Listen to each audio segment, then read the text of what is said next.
esto mejore. Está complicado. Yo he Y entrado está. en una psicosis hace unos, ¿cómo se llama? Hace unos días. Este, he entrado en una psicosis hace unos días porque he empezado a ver que vamos a tener grandes problemas. Buenos días, Patricia. Ya pueden conectar si quieren la cámara. No, los que sí. Eh, y estamos entré en una psicosis porque el quehacer psicológico va a cambiar totalmente. O sea, vamos a tener un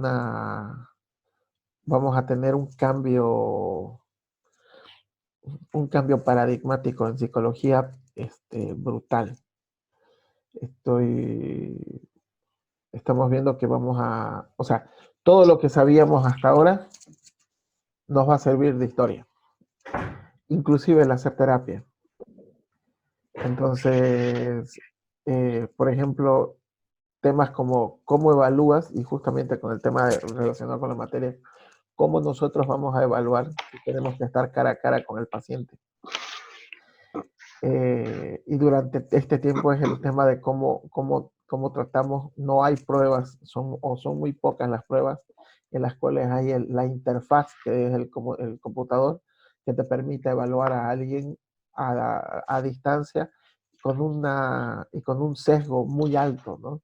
De cómo la persona pueda responder, interpretar, analizar ciertas variables psicológicas. Entonces, dentro de eso, he empezado a ver de que va a ser un problema gigante en psicología. Lastimosamente parece que soy el único desesperado, porque mi gremio está en un romanticismo muy bonito, que me parece bien, ¿no?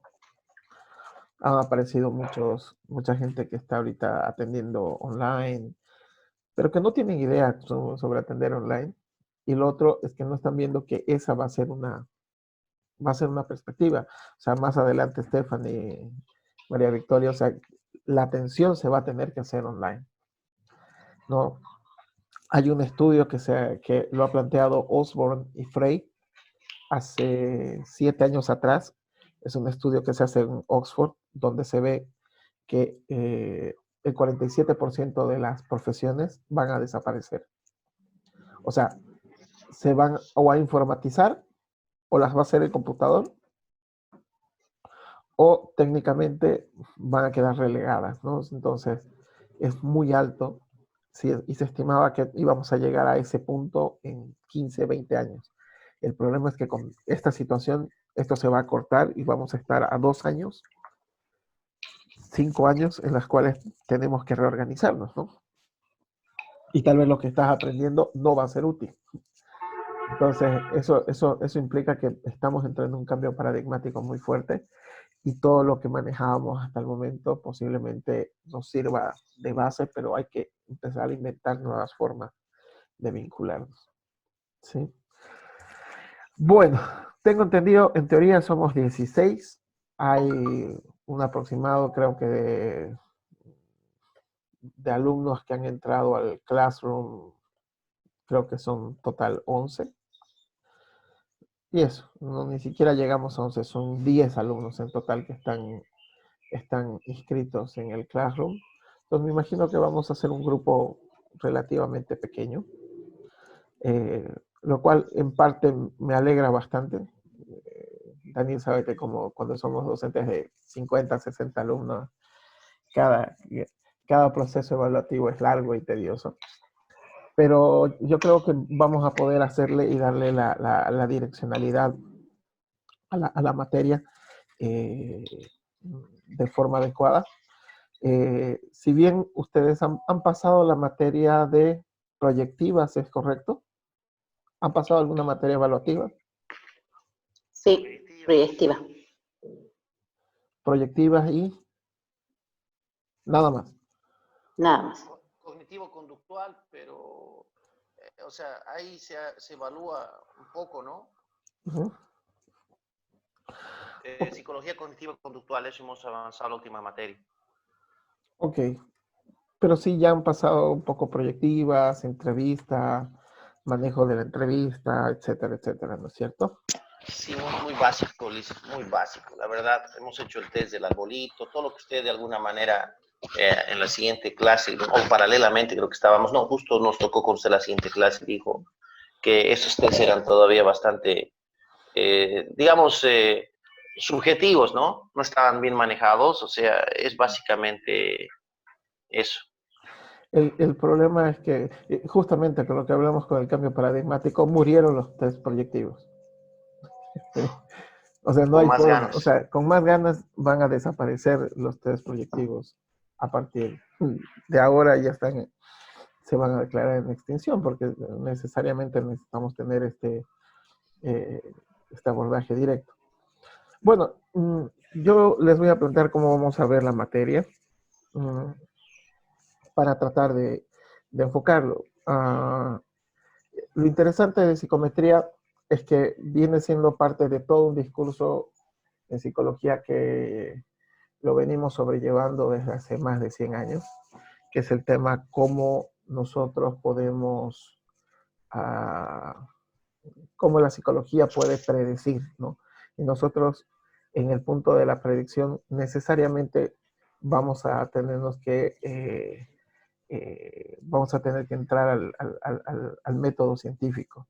Y al entrar al método científico que surge como una contraposición a, a las teorías de psicología profunda, psicodinámicas, es de que dentro de la psicología experimental, obviamente buscan un método experimental que pueda ayudar a inferir y describir ciertos datos en psicología. Entonces, en psicometría, lo interesante es que vamos a poder empezar a trabajar. Dime.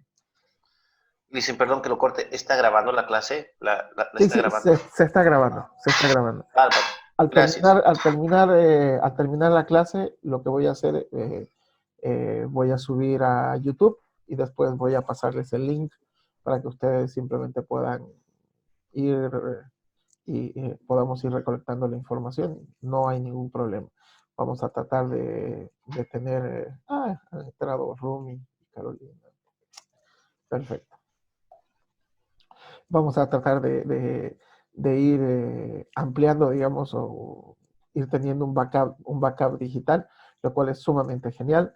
Lo otro es que tenemos lo bueno es que el Zoom que tengo es pago, por lo tanto podemos o alargarnos, podemos disponer de algunas otras cosas que nos permite la plataforma paga, ¿no? Entonces, en ese sentido, vamos a poder hacer, inclusive vamos a poder armar grupos, ¿no? En los cuales ustedes puedan reunirse, por ejemplo, vía Zoom, y podamos trabajar pruebas, ¿no? Podamos entrar un poquito en el tema del, del,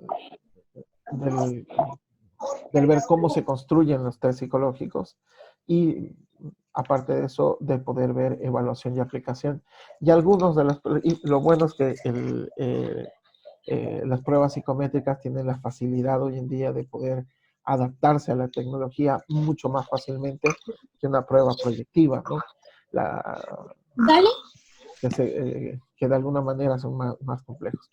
Bueno, pero de todas maneras, dentro de dentro de la bibliografía que les había enviado, eh, nosotros les he enviado 2 libros, ¿sí? Y de esos 2 libros, ahorita que quiero mostrarles, este es uno de los libros con los que vamos a trabajar. El libro, también lo pueden comprar por Google Play, pero por Play Libros, pero como la piratería es genial, ya tenemos el libro directamente descargado. Entonces, dentro de esto, generalmente vamos a partir en 2 partes la materia, ¿no? Uno que es la parte teórica, que yo espero que podamos desarrollar durante la próxima semana, y a partir del manejo de la parte teórica de la evaluación, podamos empezar a trabajar ciertos ejes temáticos de evaluación. Y podamos empezar a evaluar, por ejemplo, en determinado momento, pruebas de inteligencia y podamos trabajar algunos test.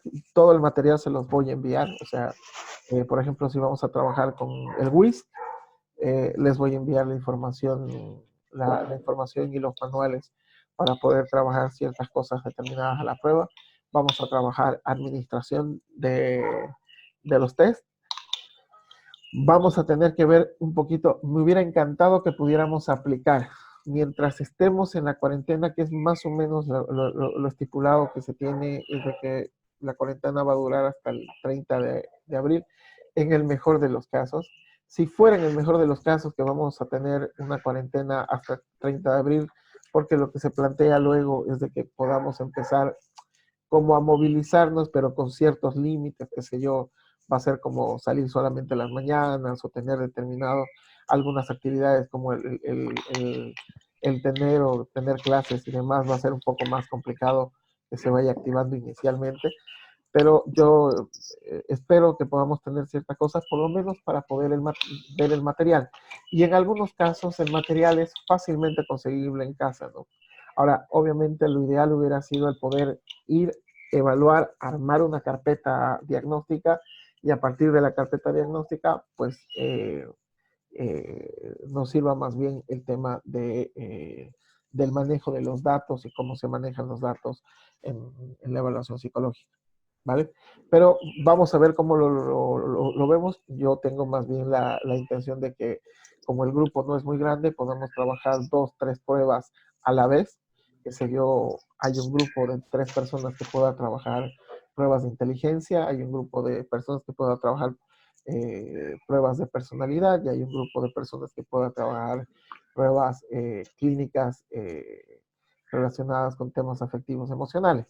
Entonces, esto pues va a ayudar a poder manejar todo a la vez a nivel adultos, ¿no? Y creo que dentro del proceso o de la malla curricular no estoy, tendríamos que ver algunas pruebas para niños, pero las pruebas para niños necesariamente tienen que ver con la aplicación directa, cara a cara, porque muchas de ellas son pruebas manipulativas, ¿no? Entonces son pruebas en las cuales hay que construir cubos, son pruebas en las que se tiene que dibujar, son pruebas en las que se tiene que, de alguna manera, incidir, ¿no? En el cara a cara. Y eso es lo que ahorita tenemos que ver cómo trabajar. Entonces, posiblemente dentro de la materia vamos a trabajar con pruebas que son un poco más fáciles de aplicar de forma digital que pruebas que tal vez impliquen un riesgo para cualquiera, no sé, el hecho de ir a evaluar a un niño en otro lado ya de por sí hace que tengamos un conflicto, ¿vale? ¿Dudas, preguntas, comentarios hasta acá? Sí. No te escucho, Daniel, estás con el micrófono apagado. Perdón, decía que algunos de los compañeros no están pudiendo manejar bien todavía las herramientas. Hay que un poquito asentarlos. Y bueno, darles las instrucciones. Ya han entrado la mayoría que tengo inscritos. Ya, Carolina decía que no podía escuchar bien. Creo, a ver, ahora nos escuchas, Carolina. Tendrías que desactivar tu muteo de micrófono y hablarnos. Ahorita estás muteada. ¿Nos escuchas, Carolina? Sí. Ahora sí nos escucha, Carolina. Técnicamente Bien. no se escucha, pero no puede hablar, ¿no es cierto? No, todo. Luis solamente puede escucharnos. Andrea no nos podía escuchar. Andrea, ya está desconectada, Andrea. Ya está conectada, Andrea. Sí, pero no sé si nos está escuchando porque por el chat decía que no podía. ¿Nos respondes, Andrea? Parece que Andrea no nos está pudiendo escuchar. A ver. Dice que ya escucha. Ya escucha, ya escucho. Perfecto. Pero ¿por qué no habla? Criatura, habla. Hola, ¿se escucha? Ahora sí, sí, te escuchamos. Perfecto. Ya, entonces ya estamos todos, solo faltaría creo que Fernando, ¿no? Fernando, y nos faltaría, no sé si Fernando tiene clases en este horario. Igual creo que hay alguien que no va los viernes, y me imagino que también va a pasar con ustedes, que hay determinados días que tienen libres para poder salir y abastecerse y demás. Entonces entiendo que vamos a tener ciertas particularidades en relación a esto, ¿no? Entonces, como les digo, nuevamente les digo, lo que vamos a hacer es, se termina, se está grabando la sesión y cualquier cosa yo voy a subir esto a YouTube. Posteriormente, ni bien terminamos la clase, subo a YouTube y desde YouTube ya pueden ustedes pueden descargar e ir viendo la clase en determinado momento, ¿no? Entonces, yo lo que estaba queriendo plantearles a ustedes es tratar de ver la manera en que podamos trabajar la parte práctica. Dentro de la parte práctica hay dos vertientes. Uno es trabajar con niños, la otra es trabajar con adultos. Nos va a ser mucho más fácil trabajar con adultos que con niños, la verdad, porque les explicaba que con niños tenemos el problema de que son pruebas que implican manipulación de objetos, son pruebas un poquito más elaboradas, y esto necesita un cara a cara que ahorita de entrada nos es difícil. O sea, ahorita de entrada tenemos un sesgo muy grande. Entonces, vamos a trabajar tal vez con pruebas un poco más para adultos y vamos a ver la forma de cómo podemos ir adaptando algunas otras pruebas. Lo bueno es que desde lo psicométrico es más fácil, ¿no? Se trabaja más con cuestionarios o se trabaja más con pruebas que pueden generar la autoaplicación. ¿Vale? Ok. Entonces, creo que ahora ya estamos todos, solamente falta una de las compañeras que no va a poder porque hoy día es su día de permiso, es como un recreo, eh, es un día muy esperado, creo que por todos el poder salir en esto. Y les planteaba que vamos a trabajar la primera semana, vamos a trabajar la parte teórica y vamos a tratar de que la parte teórica se haga lo más corto posible y sobre eso después empecemos a trabajar ya con el manejo de pruebas, ¿sí? Ok, entonces generalmente la psicometría no es algo que esté tampoco muy distanciado de la investigación, por ejemplo, de la investigación cuantitativa que se da en otras carreras. O sea, de hecho, fue la aplicación de la estadística a los fenómenos psicológicos y fue, por ejemplo, la inclusión eh, de, de aportes como de Gauss, ¿no? A la estadística para poder estandarizar de alguna manera los resultados, utilizar ciertos constructos que vienen desde la ciencia, como la generabilización de ciertos comportamientos a nivel y la investigación del comportamiento humano y que se pueda generalizar a todos. Por ejemplo, que este es uno de los factores que muchas veces se critica en las evaluaciones dinámicas o proyectivas.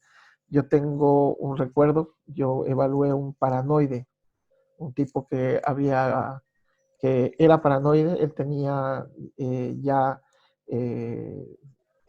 ya pensamiento delirante, era muy violento y había golpeado a su mujer en varias ocasiones por situaciones de celos. Entonces, cuando evalúo a esta persona, obviamente dentro de mi pobre manejo de pruebas psicológicas, obviamente opté por la más fácil, que fue, evaluemos en persona bajo la lluvia, evaluemos desde el árbol. Y me acuerdo que haber hecho haber recolectado los datos y después tomé un curso de manejo de pruebas proyectivas, que lo daba una psicoanalista muy reconocida en la ciudad de La Paz. Entonces le llevé las pruebas, pero no le dije de quién era. Cuando ella lo vio, el diagnóstico que me dio fue totalmente sacado de los pelos, porque vio los test y me dijo, esta es una persona sumamente equilibrada, esta persona tiene todas las características que ustedes pueden imaginarse fantásticas, ¿no? Es un hombre, pero en línea. Y fue el momento en el cual casi abandono el curso porque me di cuenta que realmente la realidad difería bastante. A pesar de que tenía ciertas dudas en el diagnóstico, pero mis dudas estaban más en ver si la persona era o un delirante o si ya estábamos hablando de un esquizofrénico con una esquizofrenia simple. No, pero esa era mi duda diagnóstica. Entonces, cuando me toca evaluar y buscar el diagnóstico desde lo proyectivo, no lo encontré. Entonces, mi respaldo fueron algunas pruebas, entre esas el test de salud, el test de Minnesota. ¿Han escuchado hablar del MMPI? ¿Alguien ha escuchado hablar del MMPI alguna vez? Creo que algunos de ustedes alguna vez nos ha nombrado usted mismo, Liz, en la anterior materia, Ya. pero no. El test de Minnesota es tal vez de todas la prueba madre en relación a temas clínicos. El MMPI, que se los voy a colocar por acá, es tal vez hoy en día es la prueba más investigada que se tiene a nivel psicométrico en la parte clínica. Y el MMPI tiene ciertas características diagnósticas que son sumamente importantes a la hora de poder determinar o diagnosticar. Técnicamente el MMPI ha sido como el cortafuegos a nivel clínico a lo largo de todo el siglo XX. Entonces, la utilización de esta prueba requiere inclusive una especialización previa en todo lo que es el manejo estadístico para poder tener mejor o visibilizar de mejor manera los resultados. Sin embargo, entonces, y cuando se aplica o aplico esta prueba, uno de los resultados que aporta el MMPI es de que la persona puntúa alto en pensamiento esquizofrénico, ¿no? Entonces, nuevamente vuelvo al matiz del poder estar más cerca de un diagnóstico y que tiene que ver un poco con el concepto. Me gustaría que hoy día podamos ver el concepto clínico o podamos trabajar el concepto, un concepto bastante interesante sobre lo que viene a ser psicometría para poder delimitar el campo de intervención que vamos a tener o que vamos a tener nosotros a lo largo de la materia para poder saber. Y por ejemplo, esta es una definición. Por si acaso, todo esto, si bien va a estar en la grabación, esto también se los voy a enviar, así que no se preocupen. Entonces, la psicometría, por ejemplo, vamos a entender como una rama de la psicología. Es sumamente importante entender que no podemos visualizar la psicología sin la psicometría. O sea, la psicometría necesariamente es y va a ser siempre como, véanlo así, es como cuando vemos en el derecho a esta imagen de esta señora Libertad que está con los ojos vendados y con la balanza. La psicometría es más bien quien te ayuda a sacarte la venda de los ojos para poder optimizar tu decisión. Entonces, la psicometría para la psicología es sumamente importante. Un dato muy interesante que cuando se abre la carrera de psicología en la Universidad Católica Boliviana en 1970, estamos hablando de 50 años atrás, en 1970-71 se abre la carrera de psicología en la Universidad Católica Boliviana.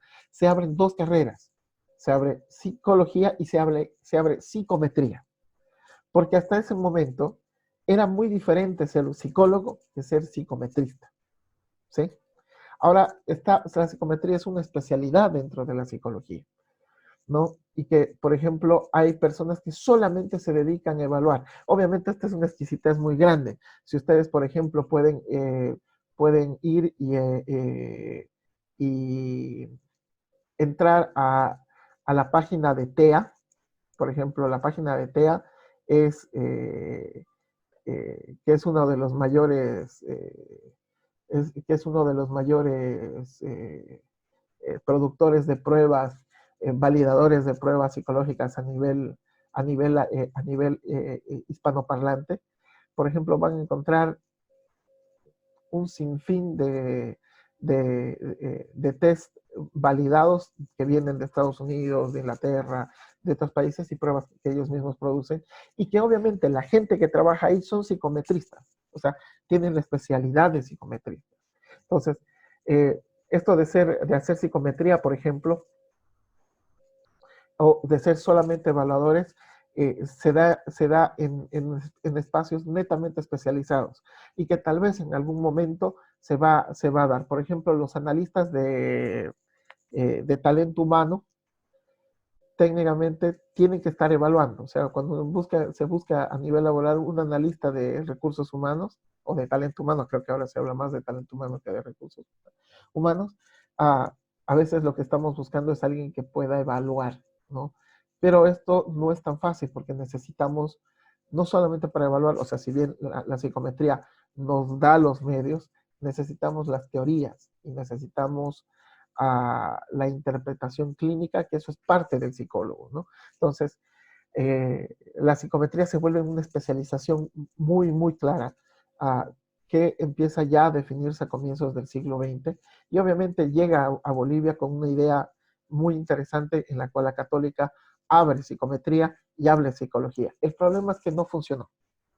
La carrera debe haber sacado unas 2 promociones de psicometristas y de ahí validaron a psicología y psicología terminó comiéndose psicometría, ¿no?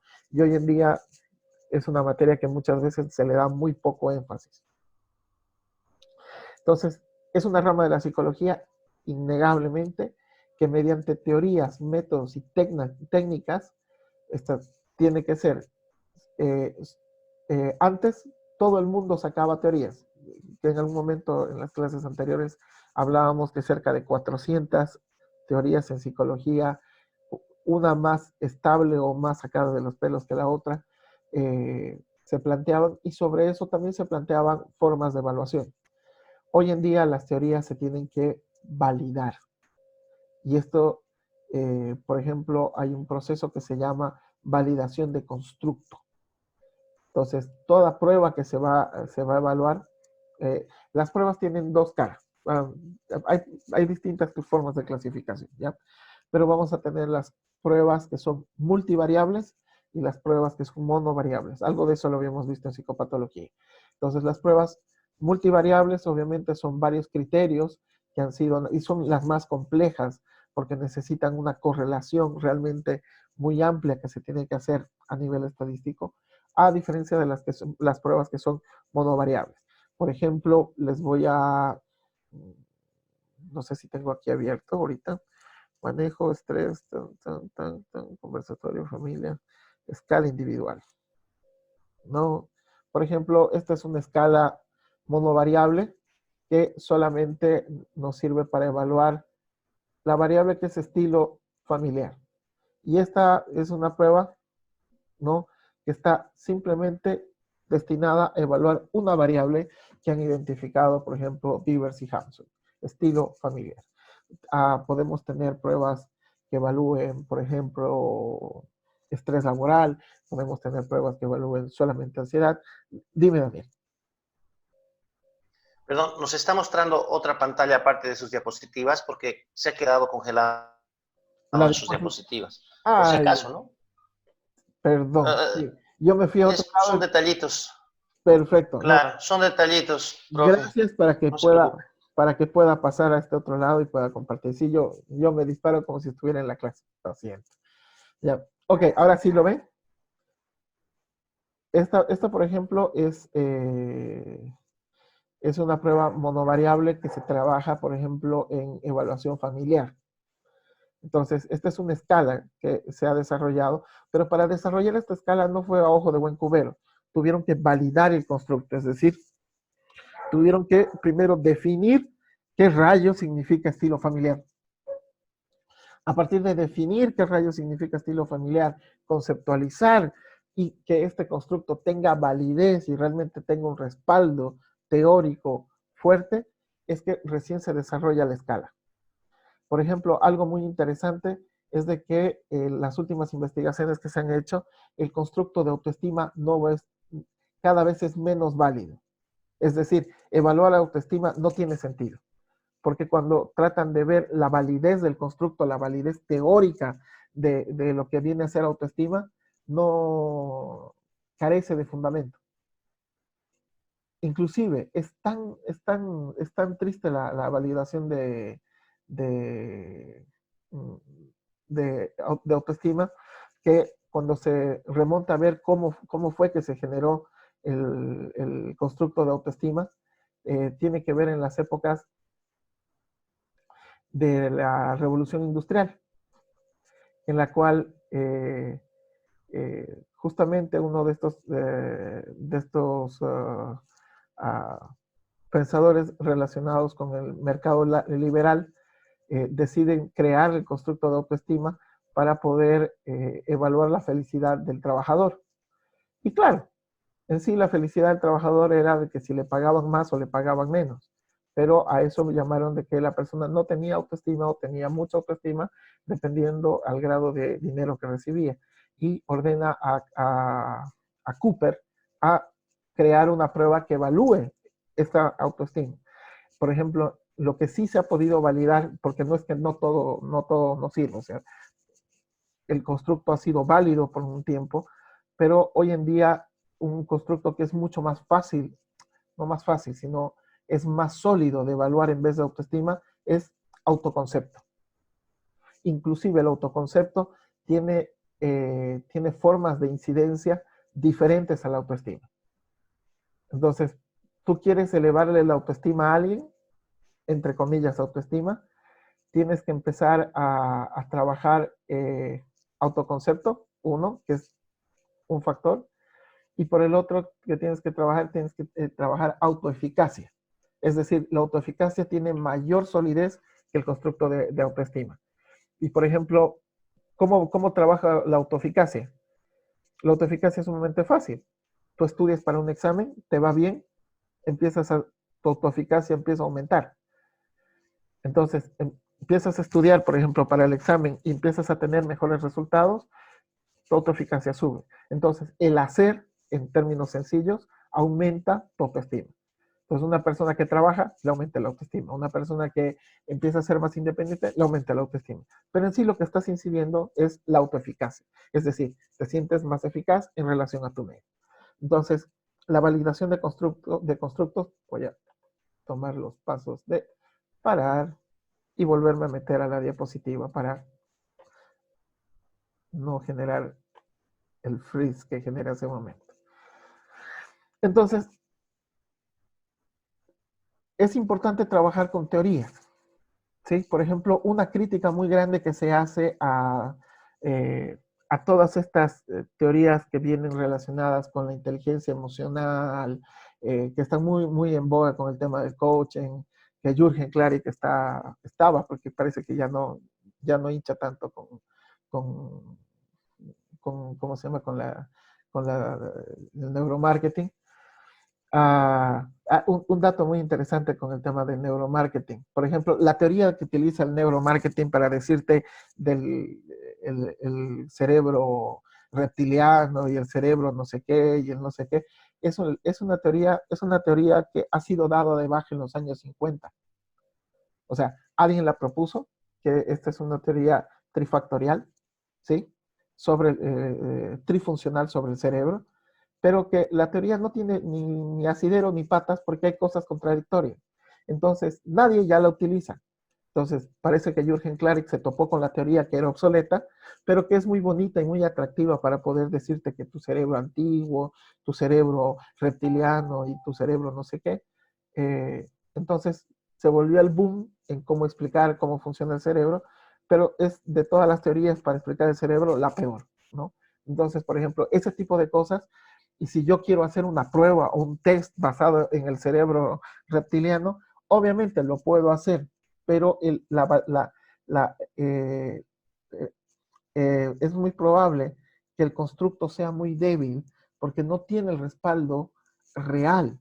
tengan en cuenta que a partir de la aparición de la neurociencia, pero de la neurociencia en serio, ¿no? O sea, estamos hablando de ciencias cognitivas y de cómo funciona el cerebro, y que son neurólogos y neuropsicólogos que trabajan en esto, no un arquitecto como Jürgen Klarik.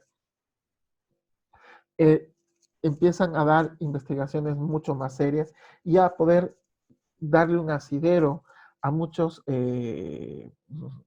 funciones psicológicas que antes no entendíamos, pero aún así siguen siendo teorías porque se rebaten. O sea, y cada teoría, porque es parte del hacer ciencia, va a tener un tiempo, va a ser sólida por un tiempo, pero después será rebatida por una teoría mejor que explique cómo funcionan las cosas. Entonces, por eso es que también algunas de las pruebas se vuelven obsoletas o ya dejan de utilizarse, ¿no? O en todo caso, por ejemplo, se generan nuevas validaciones, nuevas versiones sobre algunos test, y estas nuevas versiones son las que dan una mejor lectura de la realidad. Por ejemplo, el dato de la Universidad de la Gabriel, ya, que quiero mucho, pero que tiene grandes problemas por los docentes, que algunos docentes cavernícolas que tiene. Por ejemplo, ellos trabajan con la versión del Wechsler para evaluación de inteligencia, con la primera versión.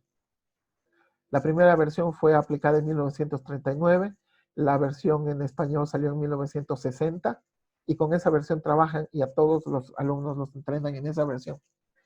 Cuando ahorita estamos ya en la versión 5, entonces el trabajar con el WISC versión 4, que es del 2010, es válido, o trabajar con la versión 5, que es una versión que todavía no está estandarizada para América Latina, pero que de alguna manera ha llegado la versión de manual moderno, que es la americana, o la de TEA, que es la española.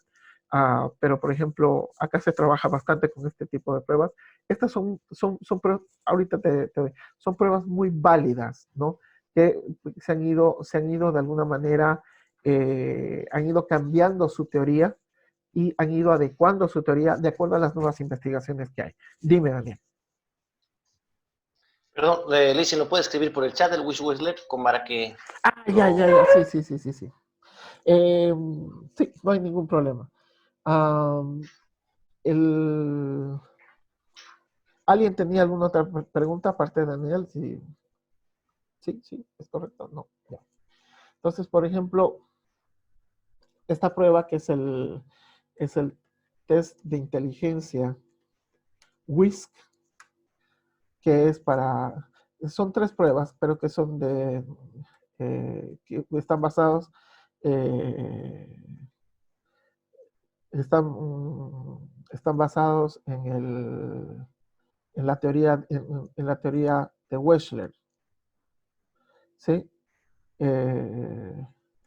Entonces, Wechsler, que es el test de inteligencia Wechsler, y las versiones, por ejemplo, el WISC, que es el WISC inicial, después está la otra versión que es el WISC-R, que sale en 1980, después está la versión del WISC, por ejemplo, 3, el WISC 3 es una versión que sale en 1994, y después está la versión del WISC 4, que sale en el 2006, versión americana, y en versión español sale 2010, ¿no? Por lo tanto es bastante reciente. Y la última versión, que es el WISC 5, que hay un cambio sistemático en lo que es la teoría del cómo se entiende la inteligencia, que es mucho más reciente y que ha salido el 2015, y esto está todavía en versiones no estandarizadas para América Latina, exceptuando Manual Moderno, que es para México, Estados Unidos, ¿no? Por ejemplo, el licenciado Líder vende la prueba del WISC 5, ¿no? Que es esta versión acá. Y yo trabajo con la versión 4 porque es la versión estandarizada por Argentina, que es la versión de PAI 2, y que ellos tienen por lo menos, ¿no? Generalmente cuando hacen una validación les dura, su validación les dura por 15, 20 años en la aplicación de las pruebas, ¿no? Entonces, por ejemplo, las nuevas versiones responden mucho a este concepto que tiene que estar relacionado a utilizar teorías, métodos y técnicas. Y cuando hablamos de métodos, es de que no todas las pruebas se aplican de la misma manera. Por ejemplo, vamos a tener pruebas, por ejemplo, hay una prueba que se denomina Rosita y ahorita me voy a acordar el nombre completo de esta prueba. Roberto y Rosita. Esta prueba, por ejemplo, no es una prueba estadística como tal, es un cuestionario que se aplica a niños, pero la persona tiene que irle leyendo las preguntas al niño. Entonces le va leyendo las preguntas al niño y a medida que le va leyendo estas preguntas, el niño va respondiendo y va dando, por ejemplo, ciertos parámetros emocionales que son fundamentales. Entonces, por ejemplo, en esta el niño no puede autoaplicarse. En cambio, en otras escalas, por ejemplo, como la escala que veíamos hace un momento, sí es más factible que el niño o la persona pueda autoaplicar la prueba, ¿sí? Entonces, la metodología, por ejemplo, es sumamente importante, es demasiado importante a la hora de hacer la aplicación de alguna prueba. Porque puede ser que en la forma de aplicación tú le pelas y tienes un error diagnóstico. Entonces, hay mucha gente que no necesariamente aplica adecuadamente, muchos colegas que no aplican adecuadamente la prueba y por lo tanto pueden generar un sesgo. Y al generar un sesgo, esto hace que los resultados tengan cierta desviación. ¿Sí? No tengamos un falso positivo. Dime, Daniel. Ya, entonces la prueba de Roberto y Rosita, ¿cuál era el contexto, Licen? ¿Qué tenía que ver con esto de la forma de aplicación? ¿Qué tenía que Por ver con el ejemplo, método de técnica? ok, por ejemplo, si bien la prueba de Roberto y Rosita es una prueba, es un cuestionario que no puede ser autoaplicado, es decir, el niño no lo puede leer y responder, porque uno, está diseñado para niños muy pequeños, hasta niños de 10 años. Dos, es la persona que tiene que trabajar y leerle la prueba, porque esa es parte de la interacción que tenemos y es lo que ayuda a que el niño pueda posicionarse en la imaginería que plantea la prueba de Roberto y Rosita. Yo quiero pedir, ahorita estaba justamente buscando mi drive, lo tengo en la habitación continua. Me gustaría mostrarles un poquito la prueba de Roberto y Rosita para que ustedes puedan ver y les pueda mostrar, por ejemplo, cómo se aplica y por qué es importante, por ejemplo, que no puede ser una prueba autoaplicada aunque el niño sepa leer y escribir, ¿no? Entonces, ¿por qué es tan importante la forma o el método que va a utilizar el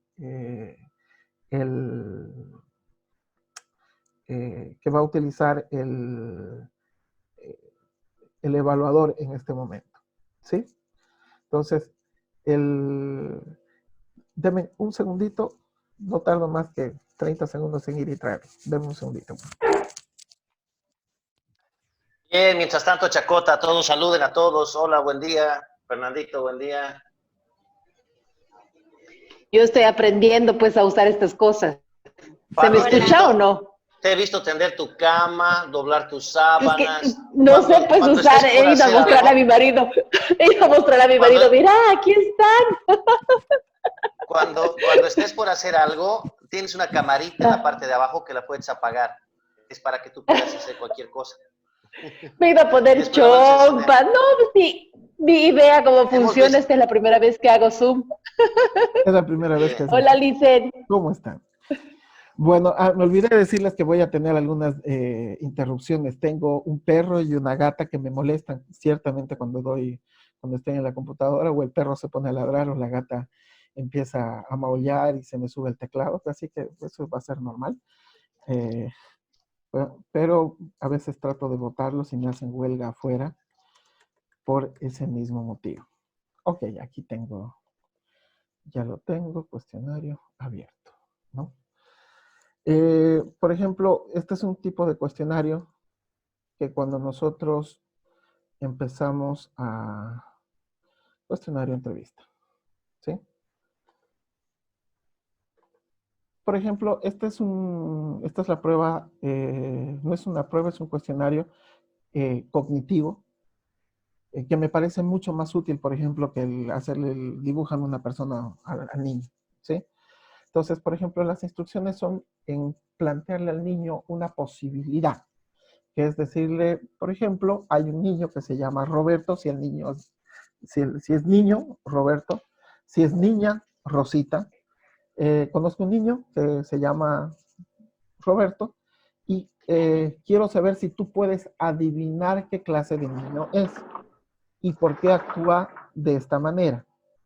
Así que quiero que me digas lo primero que se te ocurra. Generalmente siempre hay que ver que toda prueba de este estilo tiene instrucciones a seguir, ¿no? Entonces hay que tratar de seguir porque es parte del contexto del cómo se ha construido la prueba y cómo se debería aplicar. Dime, Daniel. Listen, la idea entonces es que él no se sienta comprometido al responder, sino que a través de un tercero Es él pueda como dar sus si, opiniones. exacto, es como si. Y esto evita que el niño tenga defensas, ¿sí? Es más fácil hablar en tercera persona de alguien que decir mis problemas. ¿Me entienden? Entonces yo, por ejemplo, cuando aplico esta prueba, identifico que el niño tiene problemas o en el colegio, o en la casa, o con los hermanos, o con el papá, ¿no? Por ejemplo, una de las preguntas es, Roberto no juega con otros niños, ¿por qué? Y el niño puede responder, porque tiene miedo que le peguen. Ah, perfecto. Y todo esto se va anotando. Por ejemplo, el profesor de Roberto quiso hablar con él después de clases. ¿Por qué? Es que Roberto no trajo la tarea y vino sucio. Y el niño juega a imaginar qué cosas diría Roberto, pero en sí lo que está haciendo son proyecciones propias, ¿sí? Por ejemplo, el papá de Roberto llega tarde en la noche. ¿Qué pasa? Y muchos niños pueden decir, Roberto no lo ve, él le pega a Roberto, abusa de Roberto. Entonces, es muy amplio, apertura, te da una amplitud. Dime, Stephanie. Listen creo que nos estaba mostrando el cuestionario y desapareció. ¿Ahorita desapareció el cuestionario? Ahorita, Ajá, o sea, a ver, vuelvo Yo lo a... estaba viendo, Estefan. Lo estaba viendo yo.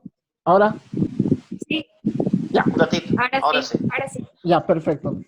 Entonces, por ejemplo, este cuestionario son casi 35 preguntas que se le hacen y al finalizar ya tienes elementos para poder evaluar, ¿sí? Obviamente evalúa a nivel emocional. Por ejemplo, a Roberto no le gusta un niño de su clase, esto es para ver si hay bullying.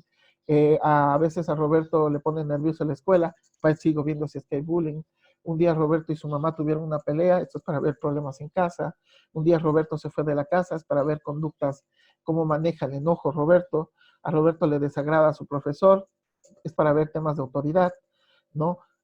A veces Roberto se siente muy triste, son temas afectivos, Roberto casi siempre quiere estar solo, ¿por qué? Va dando varios elementos, ¿no? Y al finalizar, por ejemplo, esta prueba, esto igual se los voy a mandar por WhatsApp, ¿sí? Todo lo que vayamos viendo se los voy a ir mandando porque es elementos que también ustedes van también surtiéndose y, ¿por qué no?, haciendo la prueba. Algo que es muy importante, para mí, esto no lo dice en psicometría, esto es parte de la experiencia. Toda prueba que tengas, aplícala o aplícatela. Y esto te va a ser muy útil, ¿sí? Entonces, por ejemplo, facciones, por ejemplo, relacionadas con la depresión. Por ejemplo, si yo tuviera que evaluar de qué trata este ítem, por ejemplo, a Roberto, ¿qué es lo que más Roberto desea más que nada en el mundo? Entonces, vamos a evaluar deseos. Si tuviera poderes para cambiar a sus padres, ¿qué cambiaría? Y Roberto dirá que no se peleen, que mi papá vuelva, y te va a hablar de muchos factores que tal vez no son sí o no te da un factor determinado, pero sí te puede dar una amplitud. Entonces, este tipo de cuestionarios obviamente han sido creados bajo ciertas categorías y estas categorías han tenido que ser validadas, ¿no? Entonces, volvemos nuevamente al concepto, que me parece importante trabajarlo. Entonces, ya vimos que es una rama de psicología, ya vimos que tiene que trabajarse mediante teorías, métodos y técnicas vinculados al desarrollo y la administración de los test. Generalmente, esta es la parte del training que implica psicometría, que es técnicas y la administración de test. Entonces, la administración de test no puede ser al aire. Por ejemplo, uno de los factores que ahorita estamos viendo es de que ya desde hace algún tiempo se ha empezado a evaluar de forma digitalizada. Yo evalúo de forma digitalizada, pero voy a tener algunos sesgos, por ejemplo, con determinadas poblaciones. Por ejemplo, a nivel organizacional, yo puedo mandarte a ti una prueba. Pero obviamente tú puedes decir, pucha, por ahí yo, si doy la prueba, por ahí salgo mal y le voy a decir, Daniel, ¿tú qué haces? Y eres especialista en marketing, ¿por qué no tomas la prueba por mí? Entonces el evaluador no tiene la forma de poder realmente estar seguro que la persona que está evaluando al otro lado es perico de los palotes. Dime, Daniel. Estás con el micrófono apagado. De hecho, licenciado, una exalumna de la universidad que, bueno, ya terminó la carrera, me dice, tengo que entrar a trabajar a Tigo, profesor, me han dado unas baterías de preguntas para que yo entre a la empresa enorme, por favor, si me puede colaborar a dar estas pruebas. Y realmente era una cantidad de unas 2 horas de test, licenciado, que electrónicamente le he colaborado a ingresar, ¿no? Ella obviamente ha podido ingresar al trabajo y demás cosas, pero ahí está el ejemplo que usted está diciendo. Sí. Entonces, hay un sesgo de saber si realmente estoy evaluando a Juan Pérez o no. Entonces, ya hay cosas, por ejemplo, en las cuales yo puedo agarrar y decirte, aquí está la prueba, yo te puedo ver a ti ahora y quiero que respondas y tienes 30 minutos para responder. Entonces, el tiempo que tú estés en la computadora y estés trabajando y me envíes la prueba, me acortan. Si puedo ver, hay elementos que me pueden ayudar a poder trabajar este tipo de cosas o poner en pantalla compartida, por ejemplo. Esto es algo que antes no se hacía. Generalmente, qué sé yo, YPFB te manda el test, ¿no?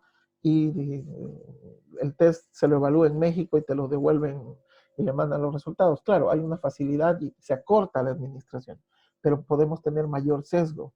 Entonces tengan en cuenta que nosotros tenemos que ser como los bioquímicos, ¿no?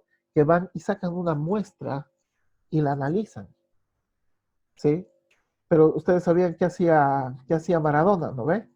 Para no salir positivo con la cocaína que se metía. Le pedía a su compañero que orine y le venda su orina. Entonces el tipo entraba al baño y salía con la orina del, qué sé yo, de otro tipo, y se los daba y estaba limpia. Obviamente, hacían las evaluaciones y no le pillaban nada. Pero es que ahí hay un sesgo y hay una variable que no se está controlando. Entonces, por ejemplo, ahora nosotros tenemos que ver cómo controlar. Ya es diferente que yo le diga, Daniel, tú vas a aplicar la prueba, pero vamos a hacer en pantalla compartida y tú vas a poner en pantalla compartida y vas a empezar a responder. Y yo estoy viendo todo lo que estás respondiendo y estoy haciendo el seguimiento. Sí, es otra cosa, pero posiblemente antes no había esta tecnología. Entonces, la tecnología ahora nos está alcanzando y nos va a pasar. Entonces, podemos tener formas en las cuales podemos evaluar gente y tener la certeza, porque aparte hay un tema ético en la aplicación de pruebas, ¿no?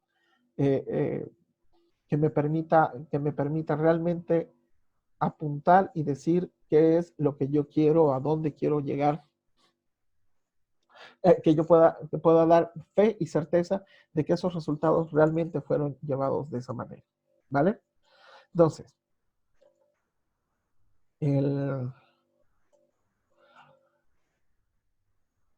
hablábamos de la administración de los test y se ocupa de manera indirecta de fenómenos psicológicos, con el objetivo de hacer descripciones, clasificaciones, diagnóstico y esta es la mejor palabra de todo, predicciones. Entonces, creo que en esto, este concepto es bastante completo de lo que viene a ser psicometría. Porque como tal, nos va a permitir a todos nosotros, cuando nosotros utilizamos de manera adecuada esta ciencia que es la psicometría, ¿sí?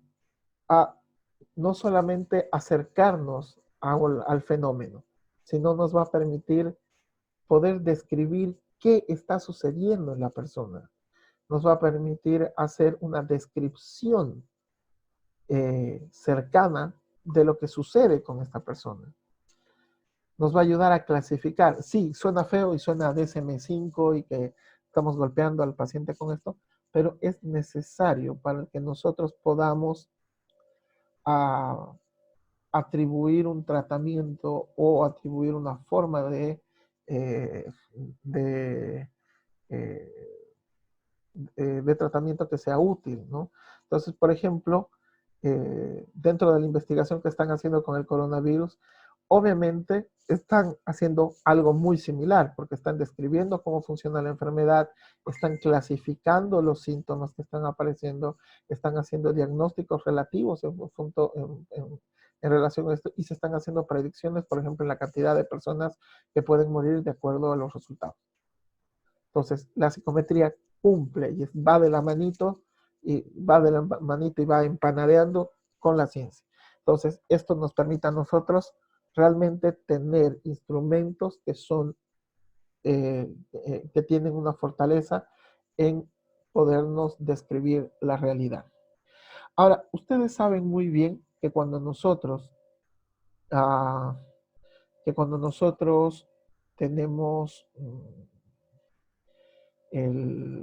que cuando nosotros hacemos un diagnóstico, van a disculpar, voy a utilizar la pizarra, pero no sé cómo me saldrá. Yo ya de por sí, mi pulso es un bodrio, ya.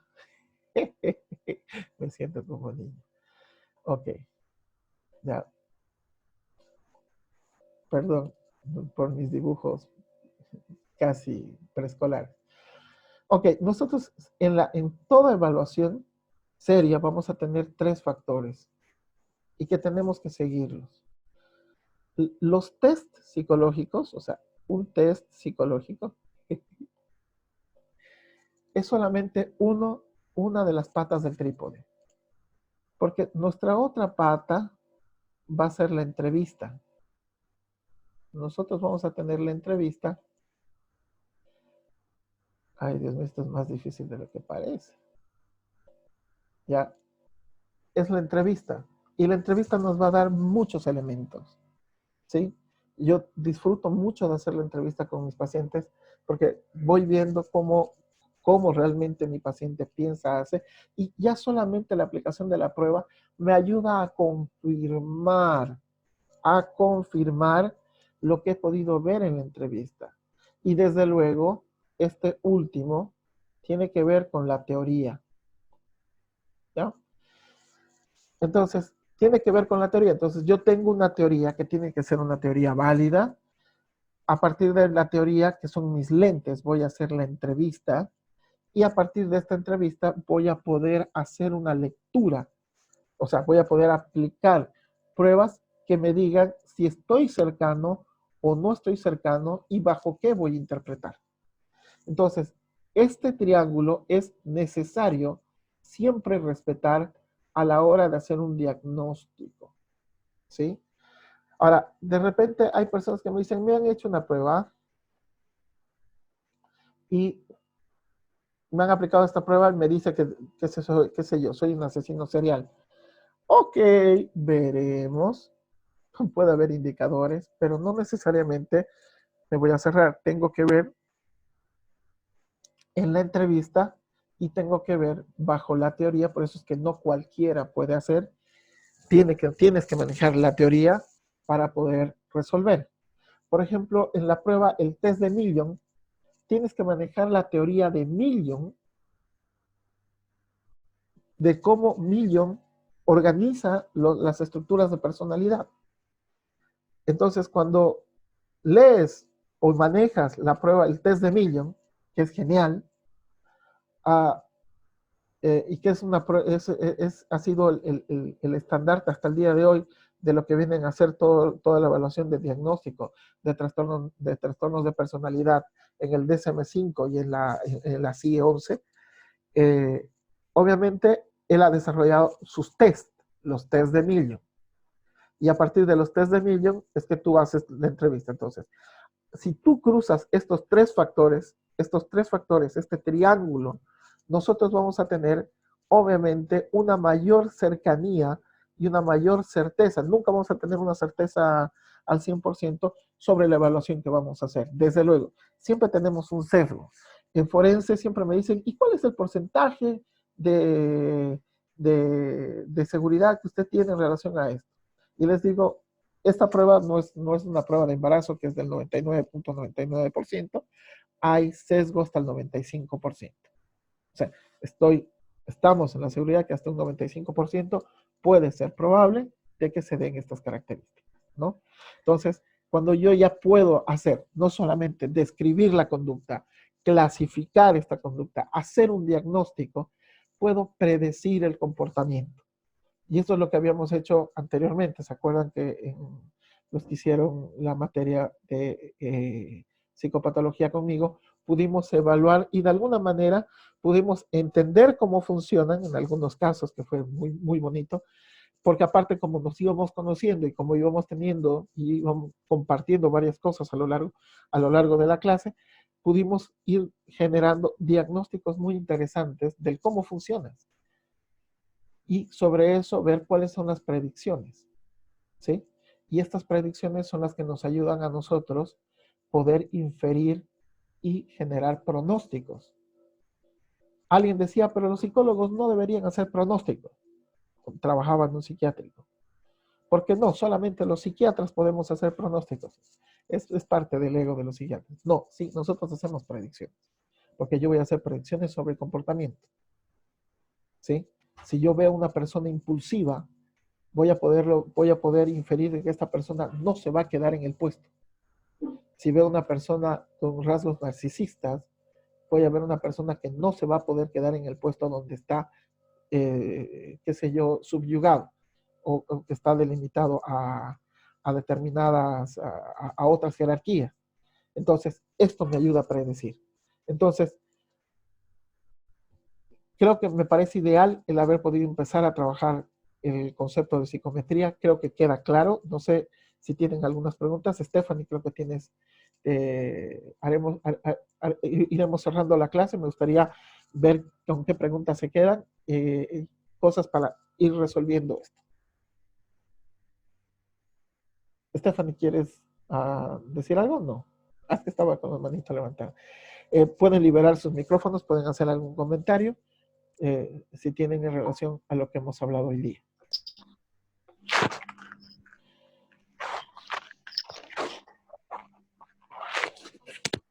Dicen, no sé si está relacionado, pero en los libros que nos ha dado, que están pegados en el Classroom, ¿por dónde le empezamos a brincar? ¿Por dónde empezamos? ¿Por cuál capítulo? Ahorita les voy a explicar cuál es el libro más bonito y después con cuál van a salir.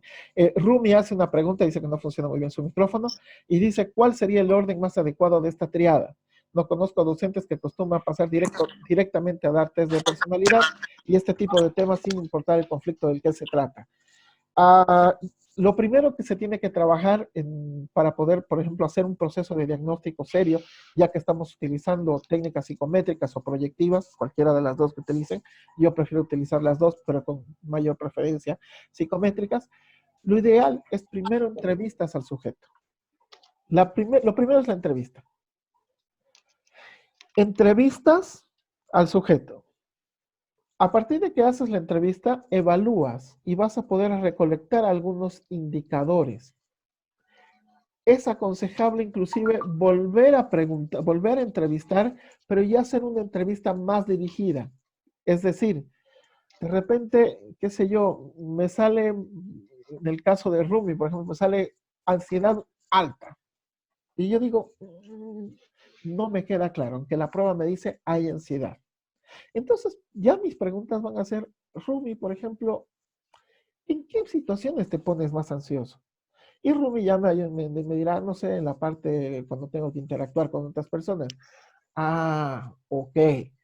La prueba me identificó y me dijo, Houston, acá tengo un problema o acá tengo un indicador, pero la entrevista me ayuda a cerrar. Y obviamente no estoy, el análisis de la interpretación lo hago relacionado a teorías basadas, por ejemplo, en el manejo de la ansiedad. Dime, Daniel. Entonces sería entrevista, prueba, entrevista, o entrevista, análisis de la entrevista y vuelve a entrevistar. Generalmente la entrevista te da un parámetro, ¿sí? Un parámetro. Lo ideal es hacer una entrevista abierta, después hacer una entrevista estructurada. Y para eso es necesario, aunque esto deberían haber, se ve generalmente más que todo en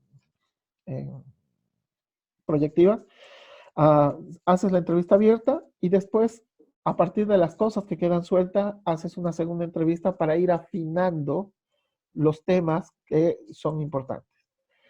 A partir de ahí, haces una evaluación. La evaluación tú ya la determinas a partir de, de la problemática dirigida. Haces recolección de datos, análisis de los datos y relacionas con la entrevista. Y a partir de ahí te van a surgir ciertas hipótesis que necesitas volverlas a confirmar. Por lo tanto, pides una última entrevista o en la devolución de los datos, que todavía no entregas el informe, vuelves a hacer algunos puntos y ya le vas soltando ciertas inferencias que vas haciendo. ¿Sí?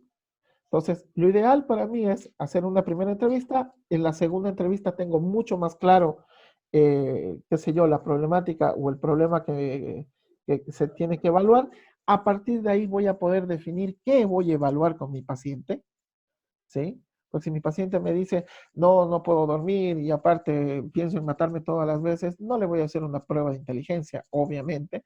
Tengo que hacer una selección adecuada a la problemática que estoy teniendo y de acuerdo a eso buscaré las pruebas.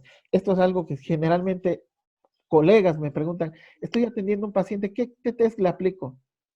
No sé, pues, ¿qué tiene tu paciente? ¿Cuál es el problema que tiene? No entrevistado. No, entrevista primero.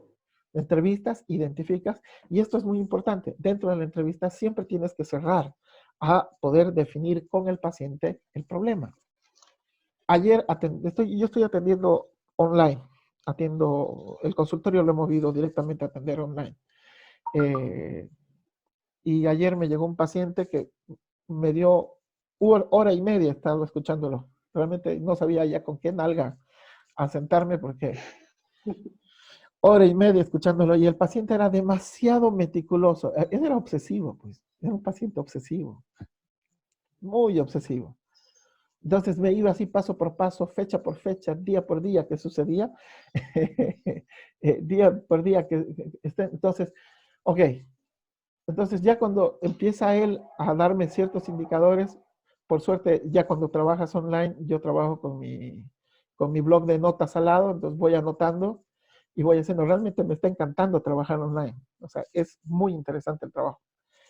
Y ya en lo que voy viendo con él, ya voy definiendo el problema. Y en sí estamos con un problema de que obviamente ante la ansiedad, la personalidad de él tiende a volverse más rígida y eso le genera problemas de insatisfacción, que es típico en una persona obsesiva, ¿no? Pero eso me lo dice la teoría. Lo puedo evaluar y me va a confirmar lo que yo estoy viendo, ¿sí? Pero ya generalmente en lo clínico ya manejamos cierto tipo de, nuestro ojo testero es bastante bueno, entonces a veces la evaluación puede ser un poco superflua, ¿no? Pero de todas maneras, sí, la evaluación es sumamente importante tener este trípode, ¿no? En el cual tengo la teoría, tengo mi entrevista y ahí tengo que tener habilidades para entrevistar y por el otro lado tengo que tener pruebas que sean válidas. Entonces, recién esto me va a ayudar a tener una mejor evaluación diagnóstica y sobre eso podamos tener un resultado adecuado. Porque tengo colegas que evalúan y me dicen, ya evalué y no sé qué dice. ¿Y por qué evaluaste esto? No sé, es que tenía que evaluar. que no tienen idea de lo que están haciendo dentro del proceso del trípode. Jamás entendieron de que estas tres cosas tienen que ir juntas de la mano. Voy a evaluar anorexia. Tienes que entender anorexia. Entonces tienes que ir, leer anorexia, meterte el DSM-5. Es parte de un proceso de investigación.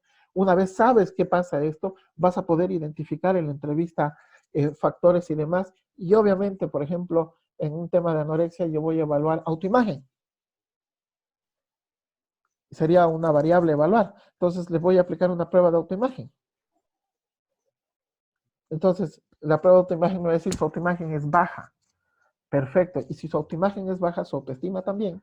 Y su autoeficacia también. Por lo tanto, tengo a alguien deprimido. Pero eso me dice la teoría, pero sigo evaluando. Entonces, voy teniendo, o sea, la evaluación es la objetivización de mi criterio clínico, ¿me entienden? O de mi criterio organizacional o de mi criterio educativo. Optimiza, me objetiviza, lo vuelve real. Eso es lo que hace la evaluación. Entonces, la evaluación me ayuda a objetivizar, a darle un número, a darle un punto, a poder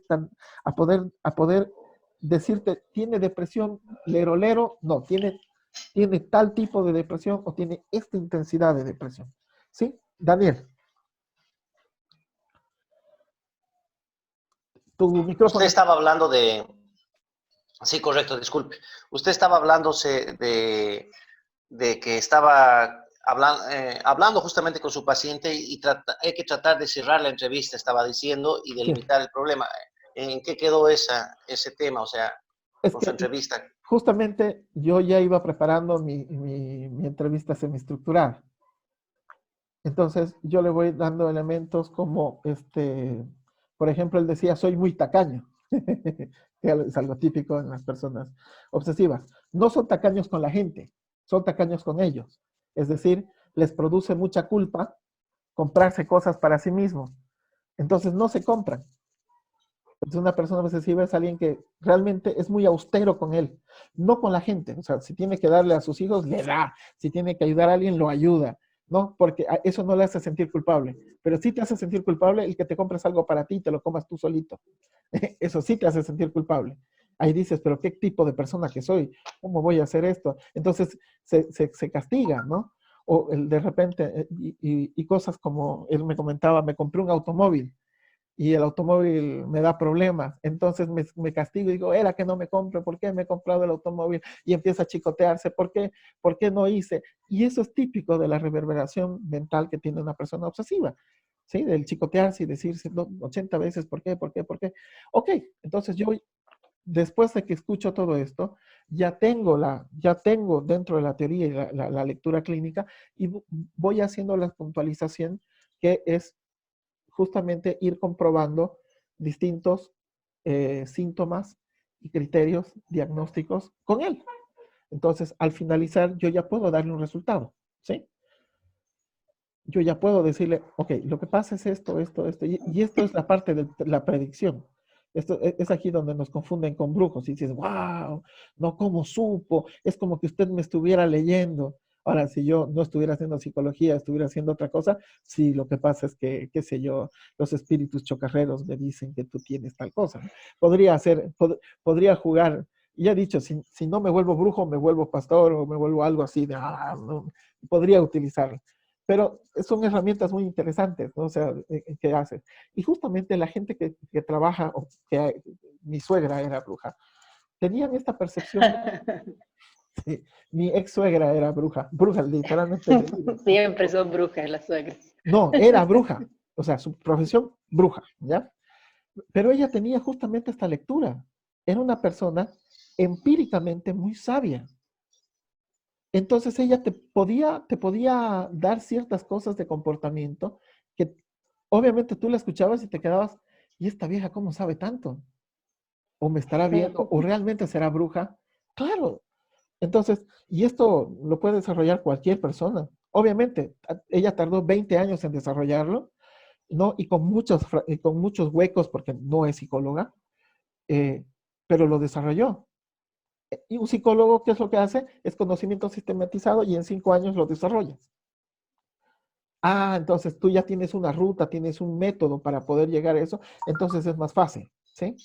Y esto puedes aplicarlo a cualquier persona, o sea, cualquier persona que aplique, y obviamente te genera este humo de posible de que puedes tener una visión más allá.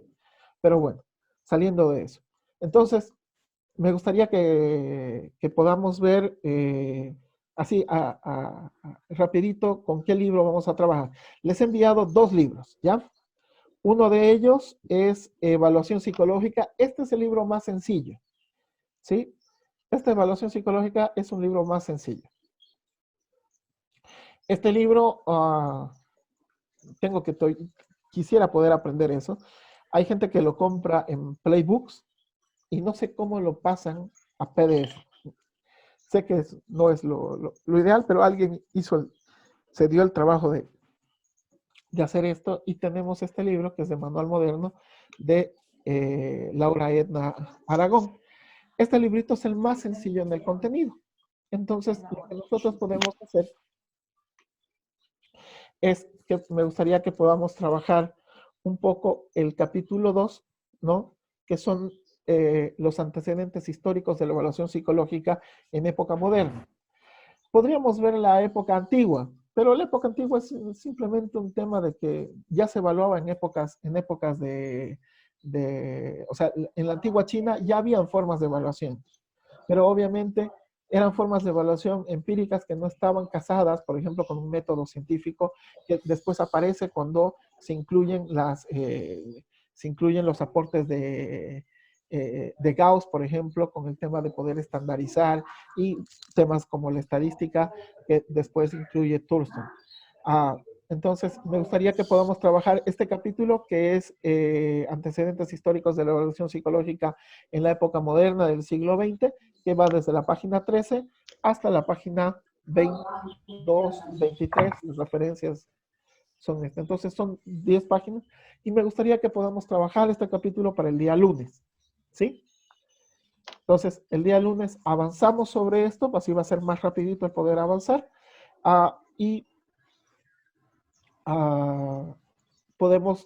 me gustaría poder tomar con ustedes en línea, si es posible, una breve evaluación de lectura, nada más, ¿sí?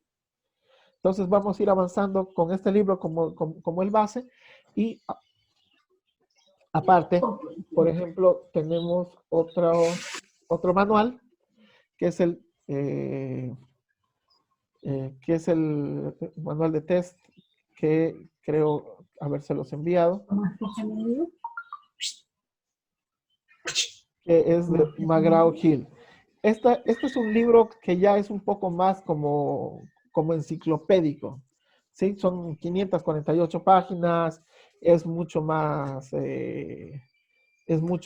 amplio en los contenidos y más bien les va a servir a ustedes de test psicológicos y evaluación de Pearson, Price y Hall. Estos tienden a ser más enciclopédicos, entonces este es un libro que a ustedes les puede servir de respaldo, ¿no? Por ejemplo, todo lo que es el capítulo 1 puede ser importante que lo puedan tomar de respaldo porque va un poco relacionado a lo que plantea el otro libro. Entonces vamos a ver un poco los antecedentes históricos y los previos a la evaluación y ya después de lleno nos vamos metiendo a lo que es la construcción de pruebas y ver cómo se organiza una prueba psicológica. La Universidad Católica Boliviana es una de las pocas que diseña y ha diseñado pruebas psicológicas y que estandariza generalmente escalas psicológicas que vienen de otros lados y las estandariza y las valida para el medio. ¿Sí? Entonces, ¿quedaríamos con eso? ¿Les parece claro? Perfecto. Listo. Entonces, vamos a tratar de hacer de encontrarnos el lunes igual a las 8 en punto. la clase se puede alargar un poquito como ahora hasta las 8:26, pero es que han tardado un poquito en llegar. Y ni bien terminemos la clase, voy a subirla a YouTube y les voy a mandar el link para que ustedes puedan acceder a ella cuando quieran, ¿vale? Listo. Buenísimo, Lisen. Ok. Creo Gracias, Licen. creo que cada vez que vayan a entrar al link, les va a pedir inscripción, ¿ya? Esto es por un acto maloso que he hecho. El acto maloso es para que es como lista de participantes. Entonces, lo bueno es que cada vez que subes, tienes que volverte a inscribir. Entonces, ja, ¿no? Voy a ver. Y voy a ver si me da hasta cuánto tiempo han estado, si no se han salido. Pero como no somos muchos, no hay tanto problema, ¿no? Pero es parte del punto. Listo. Un gusto verlos a varios. Creo que con la mayoría nos conocemos. Sí, creo que creo que con la mayoría hemos estado en clases, ¿no? A Carolina no la conozco, sí. Creo que no ha sido una alumna, ¿no ve? Ya la va a conocer, rápido se hace conocer. Ahí está con su petizo. Perfecto. Bueno, un gusto, chicas, chicos, y nos vemos el día lunes, ¿vale? Nos Ya, vemos, Licen. Lisen. Gracias. Listo, chao. Chao, Fernandito. No escuché tu voz. Chao, Fernando. Chao. El incógnito. Ya me di cuenta.